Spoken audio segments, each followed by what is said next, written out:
Assalamualaikum warahmatullahi wabarakatuh. Terima kasih teman-teman sudah berkunjung ke channel Kuliah Manajemen bersama saya Albert Stenado. Manajer seringkali mengalami perjalanan bisnis yang macam-macam. Ada yang lancar jaya, ada yang lagi santai dan cukup buat biaya operasional saja. Ada yang hidup segan mati tak mau.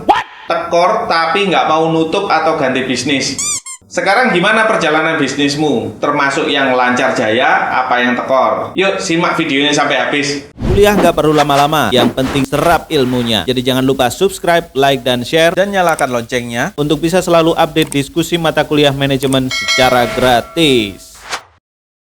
Masing-masing perjalanan bisnis itu tadi memerlukan keputusan yang seefektif mungkin. Misal, kalau lagi lancar, ya cepet ekspansi. Kalau lagi santai, ya cepet inovasi. Kalau lagi tekor, ya cepet bikin bisnis lain. Nah, salah satu pertimbangan dasar keputusan manajer tadi, kita butuh yang namanya akuntansi.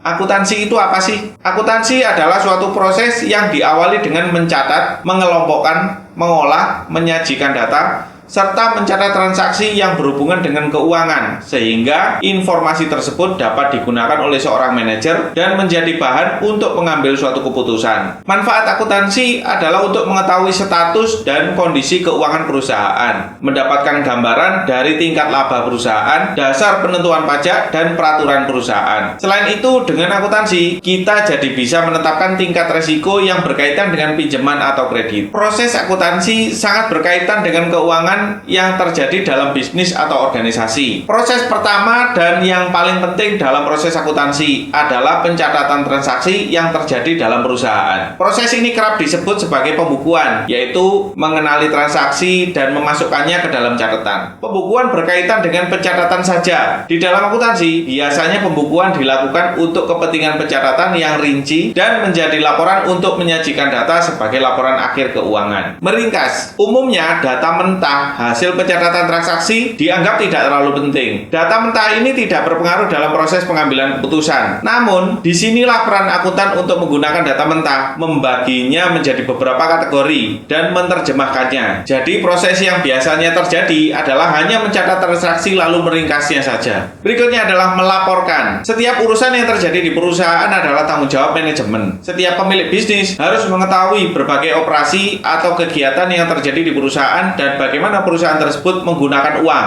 Dalam hal ini, pemilik perusahaan akan menerima suatu laporan keuangan yang biasanya dikirimkan setiap bulan. Sementara itu, ada juga laporan tahunan yang akan merangkum semua kinerja dalam perusahaan selama setahun. Terakhir, menganalisa adalah proses akhir yang penting dalam akuntansi. Setelah merekam dan meringkas, tentunya kamu harus menarik kesimpulan. Di sini laporan penting manajemen untuk memeriksa poin yang positif dan negatif. Dalam menganalisa semua ini, akuntansi memperkenalkan konsep perbandingan, di mana kamu bisa membandingkan penjualan, laba, ekuitas, dan lainnya untuk menentukan serta menganalisa kerja dan mengambil keputusan. Nah, sekarang bagaimana dengan akuntansi dalam bisnismu? Sudah bisa dipakai buat ambil keputusan apa belum? Silahkan jawab di kolom komentar ya. Demikian teman-teman video kali ini. Silahkan simak video-video lain di channel Kuliah Manajemen. Semoga bermanfaat. Assalamualaikum warahmatullahi wabarakatuh. Kuliah nggak perlu lama-lama, yang penting serap ilmunya. Jadi jangan lupa subscribe, like, dan share, dan nyalakan loncengnya untuk bisa selalu update diskusi mata kuliah manajemen secara gratis.